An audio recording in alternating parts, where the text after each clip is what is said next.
Today we are going to see how we can traverse through a graph using the breadth first traversal. And you remember from the depth first traversal, we were checking how deep a node is connected inside the graph. Now, the difference is that now in the breadth first traversal, we are going to check how wide a node is connected inside the graph. Now, before we move to the next node, we have to make sure we've seen all the nodes that are connected to that node in the current level that we are at.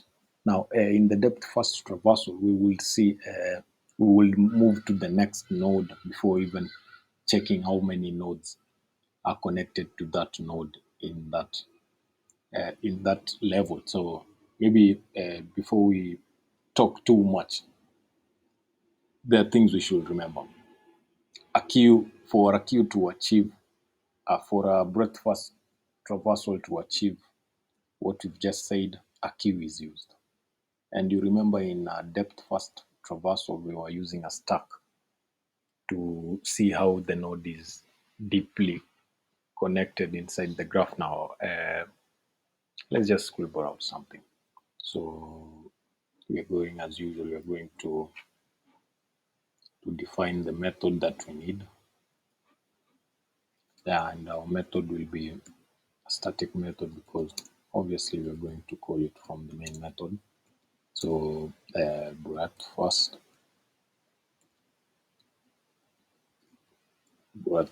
and then it will just take in the start node. So we are going to initialize the queue to hold the nodes. So it will be queue type node. I'm just going to call it queue. And then I'm going to initialize it as a linked list. I don't want to use the comparators and in the priority queue. So yeah, it works similarly. Don't worry. So then we are going to add the start node inside the queue.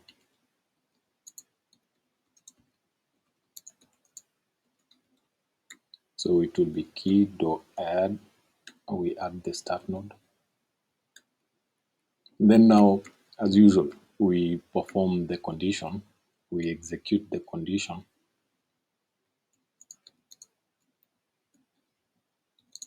That performs the traversal.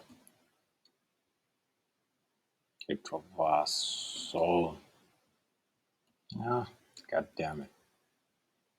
Okay, so now while now our queue is not empty, what are we supposed to do?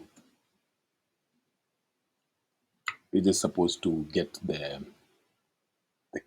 current node that we are at. So our node current will be equivalent to, we're just going to remove the topmost element, which was the first one to enter. So it will be queue dot, we're going to use the poll method. This method retrieves the topmost element in the queue and then it removes it from that queue. We don't want it to remain there. So again, what are we supposed to do? We're supposed to get the neighbors. We consider its neighbors. So it will be current.get neighbors. Get neighbors dot, now we need its size. So again, we get the current neighbor. So how are we going to get the current neighbor? So node neighbor will be equivalent, will be the node at our current iteration. Yeah. And then what do? We add it into the queue. We add the neighbor. Okay, so for us to see what has just happened, maybe we can print out the current neighbor that we are at. So we're just going to print out the current neighbor and we get its name. Maybe let's just see what we've done. Another thing you ought to remember is that we can perform a depth first traversal recursively, but in in breadth first traversal, we can't perform it recursively because recursion uses stacks, and breadth first traversal uses a queue. So the conflict that arises from the queue and stack makes it hard for us to perform the breadth first traversal recursively. So we just perform it iteratively. Yeah, so we're just going to call breadth first, and then we provide the start node from the graph. And remember, this method takes care of assigning the neighbors. So if maybe you haven't seen it, you can go and see how we did it. So let's just print out and see what happens.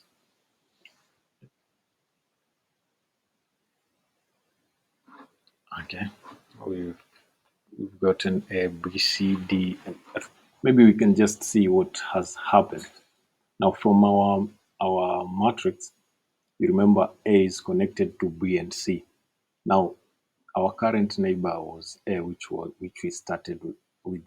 So we printed out A, and then before moving to any other level, we printed out B and C. You remember we added B.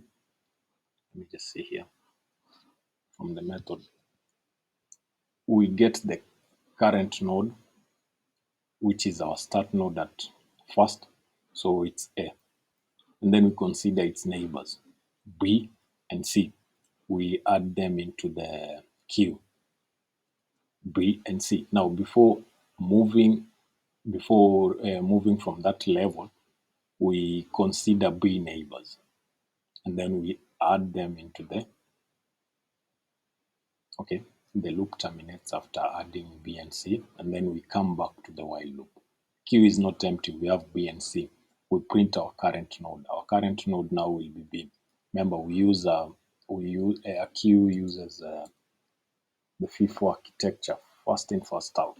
So we print out B, and then we consider its neighbors. Neighbor B neighbors D. This is D.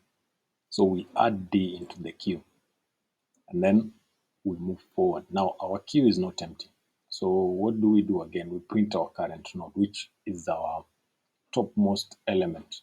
It's C. Remember, C entered first using the FIFO architecture. So we print it out, C, and then we consider its neighbors.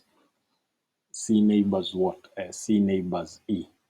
So we add E into the queue, and then we go back to the while loop. We consider our current node, and now our current node will be D, because remember B neighbors D, and D entered while we were at B. That's why we print it out first, and then it moves on until we reach to F.